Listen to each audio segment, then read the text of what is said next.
오늘 주시는 하나님의 말씀 히브리서 8장 1절로 6절을 함께 보도록 하겠습니다. 히브리서 8장 1절로 6절입니다. 히브리서 8장 1절로 6절까지만 오늘 저녁에 봉독하게 되겠습니다. 히브리서 8장 1절로 6절. 지금 다 같이 한 목소리로 읽겠습니다.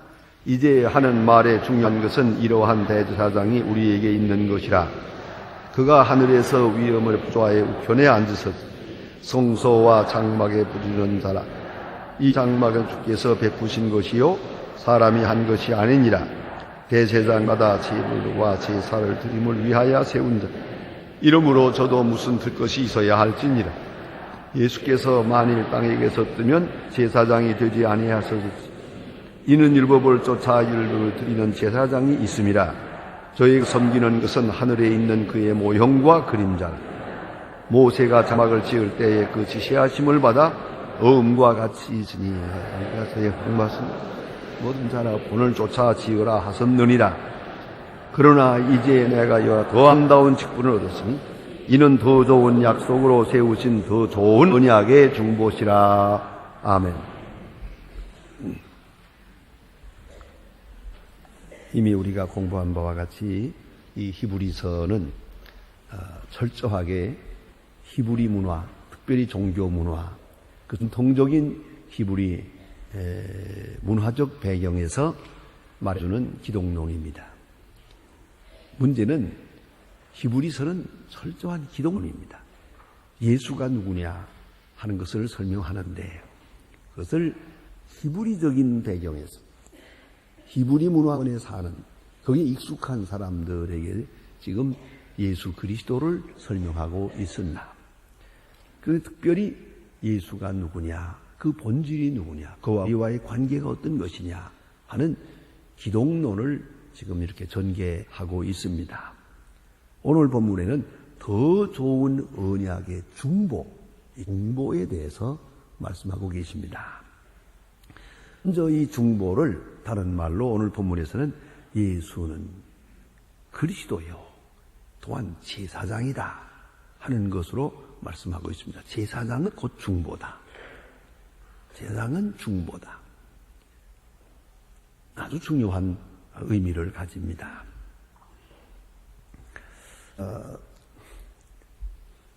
헬무트 틸리케라고 하는 세계 제2차 세계대전 직후에 독일 온 교회를 크게 감동시킨 유명한 설교가가 있습니다. 이런 유명한 목사님이 계시는데요. 그가 이렇게 유명한 설교가로 거듭나게 된 데는 전해지는 중요한 이야기가 있습니다. 그는 영국에 건너가서 유명한 설교가 스폴전 목사님과 만나게 됩니다. 이것을 계기로 해서 목사님이 거듭나고 목사님의 설교가 거듭났습니다.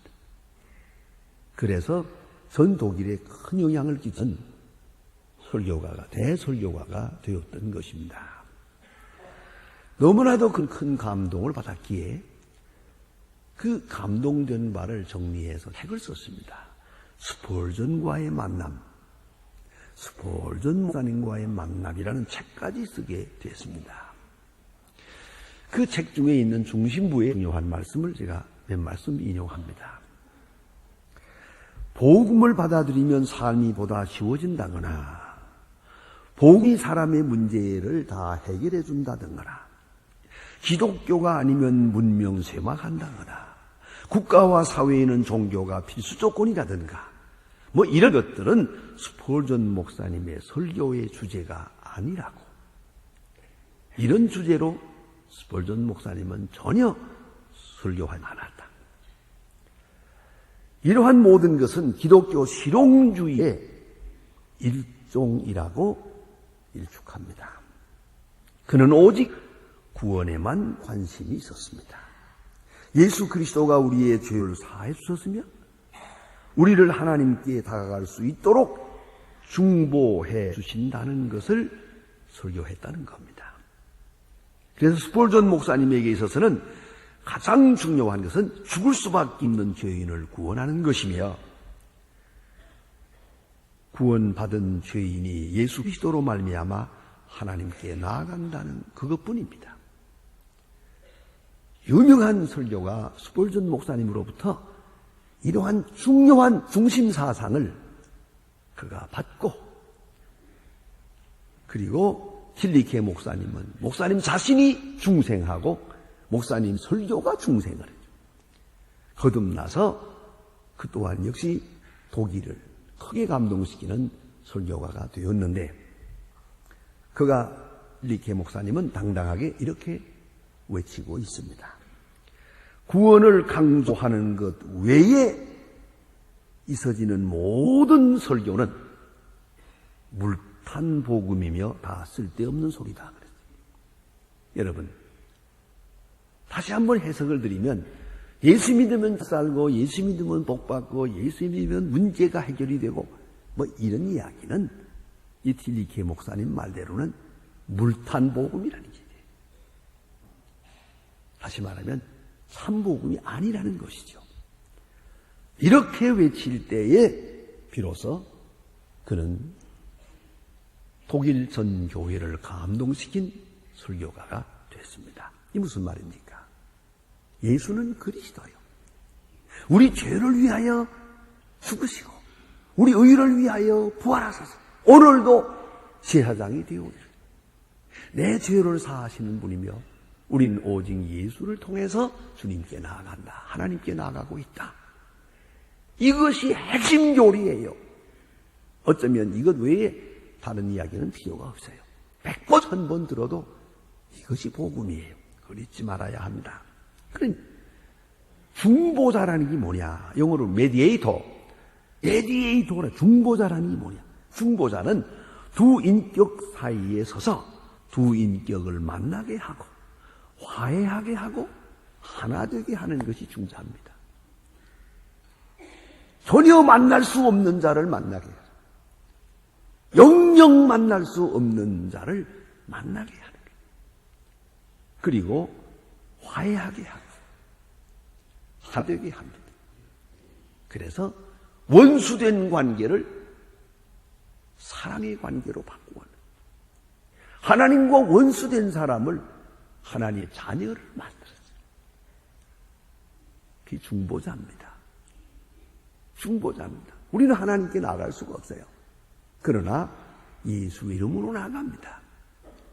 그래가 우리를 위하여 죽으셨다는 그 귀한 사실을 믿고 예수의 이름으로 감히 하나님께 나아가고 하나님을 아버지라 부르고 하나님께 기도하는 것이고, 또 우리가 죽어서도 하나님 앞에 갈 수가 있게 되었다는 말입니다. 그런 의미에서 중보자는 참으로 중요합니다. 중보자가 없이는 이 양자는 전혀 만날 수가 없는 그런 아주 멀고 먼 관계입니다. 중보자를 통해서 만납니다. 양자가 다 중보자를 믿어야 합니다. 중보자를 사랑해야 합니다. 중보자가 또 그 양자를 잘 알아야 됩니다. 그래서 중보자를 중심해서 두 인격이 하나가 되는 그런 역사가 이루어지는 것이옵니다. 어느 집에 어떤 두 분이 결혼을 했는데 남녀가 결혼을 해서 좋은 가정을 이루었습니다. 첫 아이를 낳았어요. 얼마나 좋아요. 행복한 시간이에요.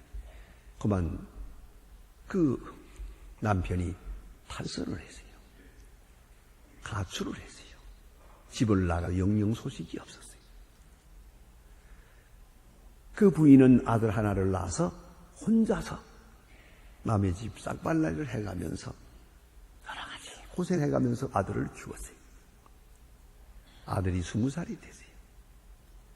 이렇게 된 나이에 그 아버지가 밖으로 마음대로 돌아다니며 살다가 병이 들어가고 아무데도 거처할 수가 없어서 모든 사람으로부터 배척받고 이제 어슬렁어슬렁 집으로 돌아왔어요. 부엌에서 설거지하던 부인이 밖에 서 있는 남편을 보고 깜짝 놀랐어요. 아, 거기 왜 서 있냐고 돌아. 20년 동안을 기다리던 사람입니다. 이렇게 해서 들어오라고 해서 앉혀놨어. 그리고 그거 다 옷 다 갈아피고 목욕하고 세수하고 이제 사람 꼴이 나는데, 자, 그래도 옛사랑이 있어서 이렇게 했는데, 중요한 건 저녁에 아들이 들어왔는데, 저 사람 누구냐고. 너의 아버지다. 나 아버지 없어요. 난 아버지 없어요. 아버지 얼굴 본 일도 없고, 아버지의 사랑을 받은 일도 없고, 아버지 손을 잡고 학교에 간 일도 없고, 난 아버지 없어요. 그리고 나가버리는 거예요. 영영 큰일이요. 아무리 어머니가 설득을 시켜도 그 아들이 말을 듣자요. 내쫓으라고. 아버지한테 막 대들어요. 나가라고. 당신이 뭐라는 사람이냐고. 우리 어머니를 이렇게 괴롭히고 왜 여기 나타났냐고. 이렇게 된 거예요. 마침내 어머니가 너무 속상해가지고 있다가 어머니가 병들었어요. 이제 죽게 됐어요. 임종하는 시간에 어머니를 사이 두고 이쪽에는 아들, 이쪽에는 아버지. 두 사람이 있어요. 이제 숨 넘어간 시간에 어머니가 아들의 손을 잡고 이쪽에는 남편의 손을 잡고 딱 붙들고 죽어가면서 하는 말입니다. 아들 보고 아버지라 불러라. 자기로서는 아버지라 부르고 싶지 않아요. 하지만 사랑하는 어머니, 자기를 위해서 평생을 산 어머니가 아버지라 불러달라는데 어떡할 거야. 그래서 아버지라고 불렀어요. 자기 남편 보고 내 아들아 불러라. 체면도 없고 그럴만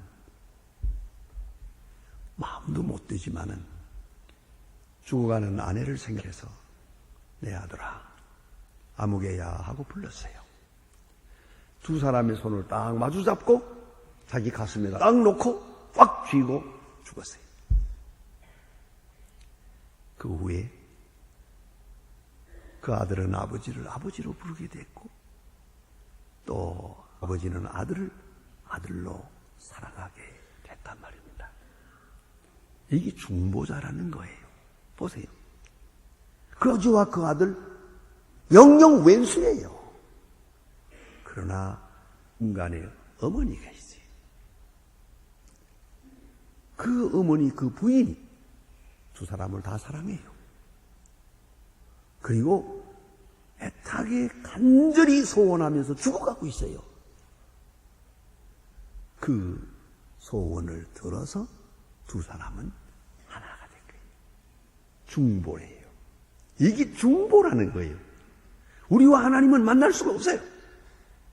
그러나 예수님 때문에 만나요. 그가 우리를 위하여 오셨고 우리 죄를 위하여 죽으셨어요.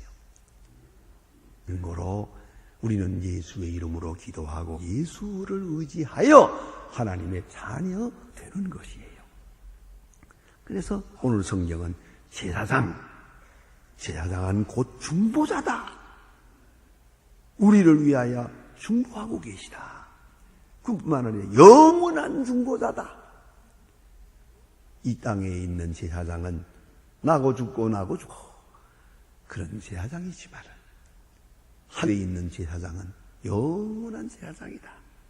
더 심각한 아주 중요한 말이 있어요. 그것은 그 제사장이 리얼리티야. 그게 본뜻이고 세상에 있는 제사장은 임시로 만들어 놓은 그것은 상징이다. 그건 가상이다. 이렇게 말하고 있습니다. 참 제사장은 영원한 그리스도다. 이렇게 말합니다. 그 다음에 또 한 가지는 그러면 제사를 드린다면 성전이 있어야죠. 성전은 어디에 있느냐? 오늘 본문에는 하늘에 있다. 하늘 보좌에 있다. 하나님 우편에 계시다. 영원한 하나님 보좌 우편에 계셨어요. 하늘 보좌, 하늘의 성전을 말하고 있어요. 영원한 집, 하늘의 성전. 우리가 쉽게 말하는 천당, 이게 바로 성전이에요. 하나님의 집. 예수님께서 어렸을 때 12살 때 성전에 올라갔었죠. 저는 그 얘기가 너무너무 다정하게 애정거리게 들려요. 왜냐하면 12살 때 성전 올라가서 아버지 어머니가 시골로 돌아가는 것도 모르고 성전에서 그냥 제사장들과 같이 지냈다고. 너무 좋아서. 나는 어디서 지무셨는지 그 문제예요. 어쨌든 성전에서 어머니 아버지가 딱 찾으면서 어찌하여 너는 여기에 있었느냐 하고 물을 때 그가 뭐라 그럽니까? 내가 내 아버지 집에 있어야 했을 줄 몰랐습니까? 아버지 집. 정말입니다. 우리는 이 성전이 제일 행복해야 합니다. 아버지 집이에요. 참 아버지 집은 영원한 것이요. 한나라에 있어요. 거기에 성전이 있어요. 거기에 진짜 성전이 있어요. 그래 오늘 성경 말씀에는 그것을 말합니다. 지금 이 땅에 있는 것은 하늘에 있는 것의 모형이라고 했어요. 모형이라는 거죠. 하늘 집의 모형으로 모세에게 명령해서 성전을 만든 것이다. 그건 모형이에요. 그래서 성전들이 있고 성소가 있고 지성소가 있다 이 말이에요. 자, 그러면 이것을 생각해야 합니다. 성전이 성전되는 것은 지성소 때문이에요. 거기에 제사장이 있기 때문이고 거기에 물이 있기 때문이고 거기에 하나님 앞에 제사가 드려지고 있기 때문이에요. 하나님의 사랑이 계시되고 있기 때문이에요. 하나님의 영원한 사랑이 거기서 확증되어지고 있기 때문이에요. 죄인을 사랑하시는 하나님의 사랑이 거기에 확실하게 나타나고 있기 때문이죠. 그것이 바로 성전이에요. 아버지 집. 그러면 이 땅에 있는 성소는 하늘나라의 영원한 성소의 그림자다. 그림자일 뿐이다. 그러면 땅에 있는 것은 하늘에 있는 것의 그림자다. 진짜는, 리얼리티는, 진짜는 하늘에 있는 것이다. 자, 그러면 한 번 더 생각해 봅시다. 성소가 있고 지성소가 있어요. 그 지성소도 그 별거 아니에요.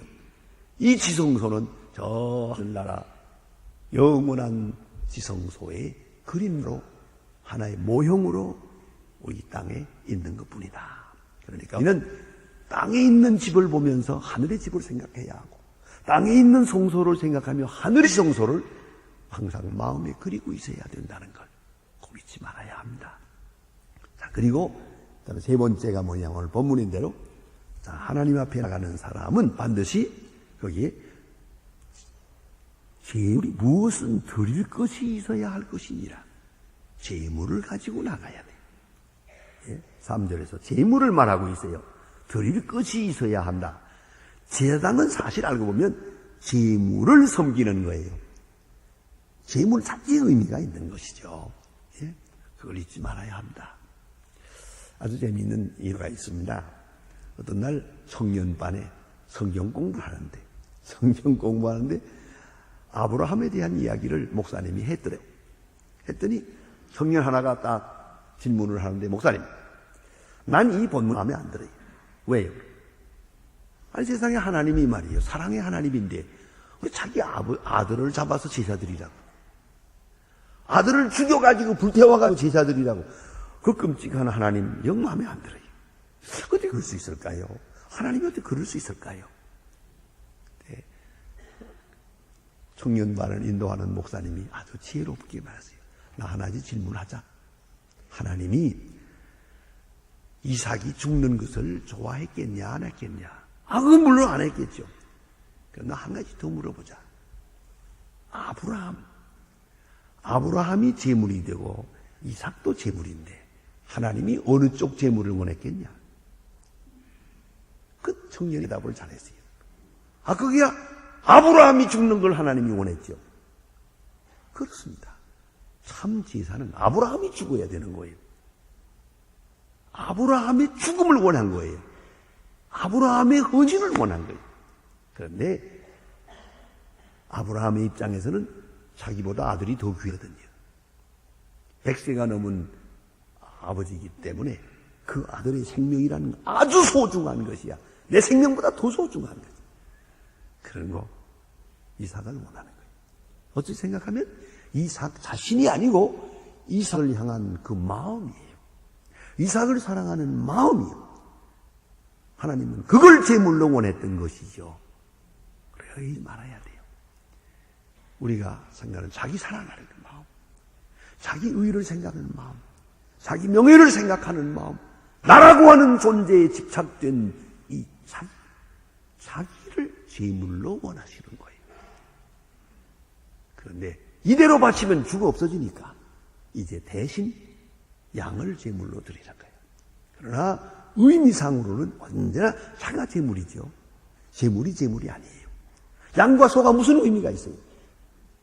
그건 하나의 상징일 뿐이고 언제는 제사 드릴 때마다 내가 죽어져야 돼요. 십자가를 볼 때마다 내가 죽어져야 돼요. 완전히 죽어가지고 살아야 돼요. 아직도 뭐 살아가지고 꿈틀꿈틀해야 돼요. 그게 말썽이라니까요. 완전히 죽어지면 그렇게 자유롭고 그렇게 편할 수가 없어요. 그렇게 행복할 수가 없는 것이에요. 그런 거로 이제 다시 다음에 보게 되겠습니다. 9장 22절에 보면 피 흘림 없이는 사함이 없느니라. 피 흘림이 없이는 사함이 없어요. 꼭 피는 뭐예요? 죽음이죠.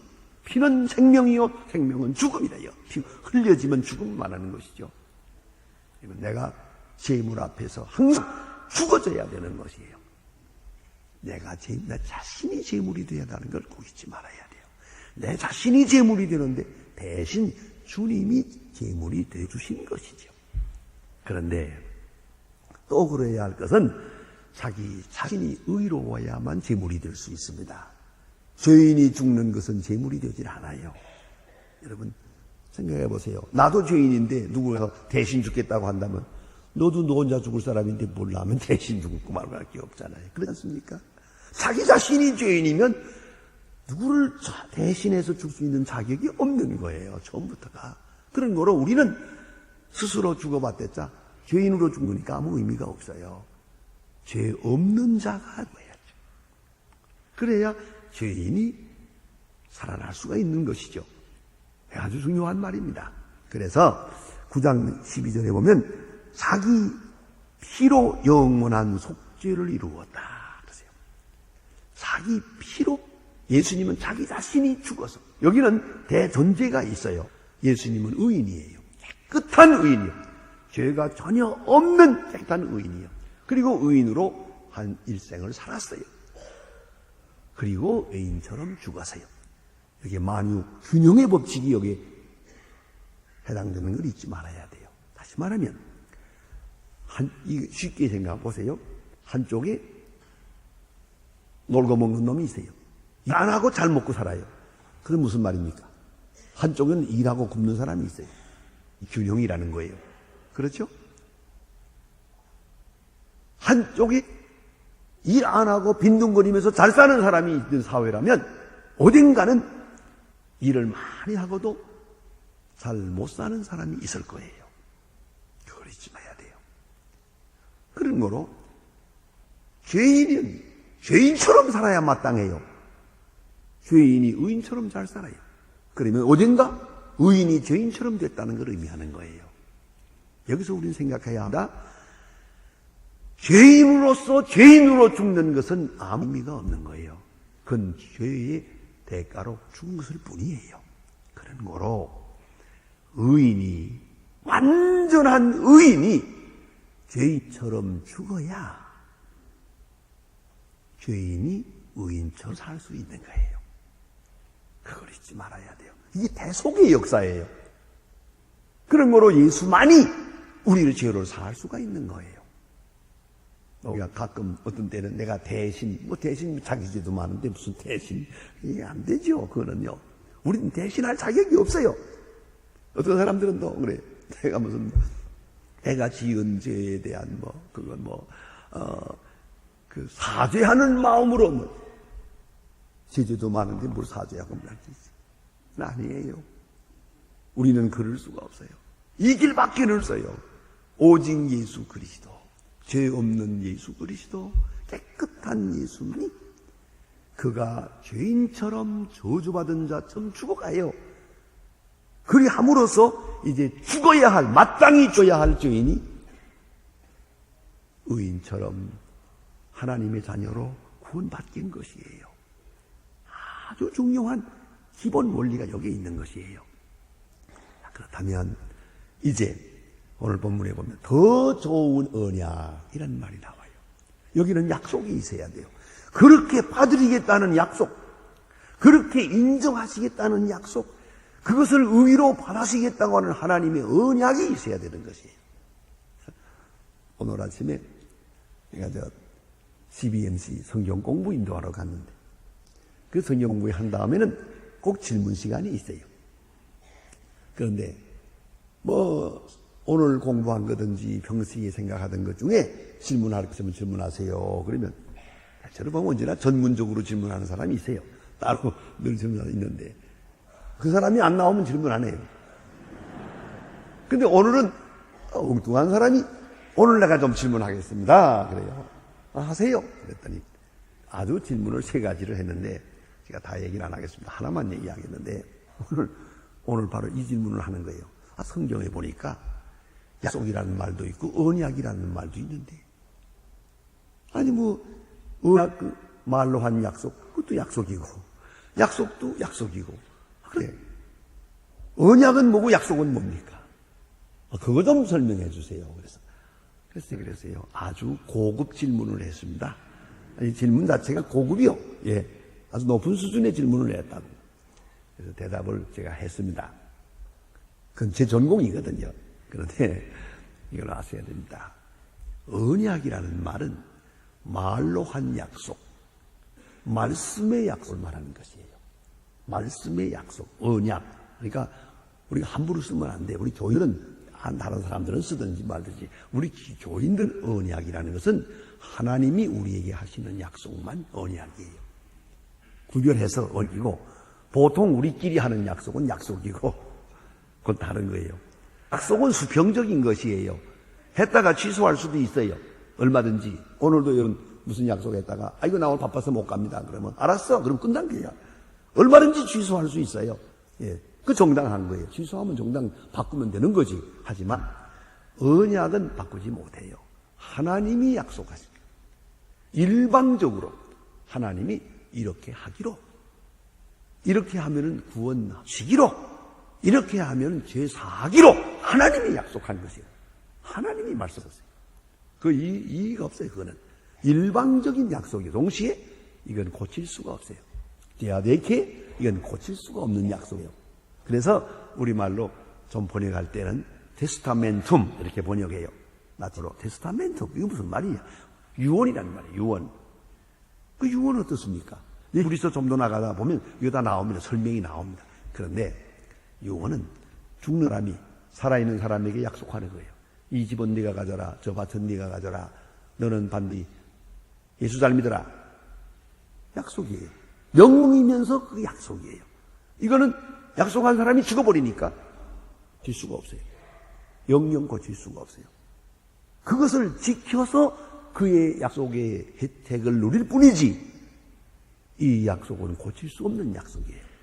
하나님 자신이 사인을 한 거예요. 이니시에이션. 하나님이 사인을 해서 약속을 한 거예요. 못 고치는 약속이에요. 영원히 못 고치는 약속이에요. 그런 약속을 말씀의 약속. 그래서 언약. 테스타멘트 혹은 커버넌트 그리고 이제 우리말로는 언약 이렇게 합니다. 이 언약이고 우리가 보통 수평적으로 서로 하는 이야기 이렇게 하는 건 약속이다 그런 말이 옵시다. 그럼 오늘 여기에 보면 언약보다 더 확실한 언약의 중보 하나님이 약속해 주심으로 중보가 되는 거예요. 이것을 중보로 받아들이기로 하나님이 약속하신 거예요. 그래 그 약속을 믿고 이 중보를 통해서 구원에 이르게 되는 것이죠. 그래서 언약에 있어서 확정하는 것이에요. 항상 잊지 말아야 합니다.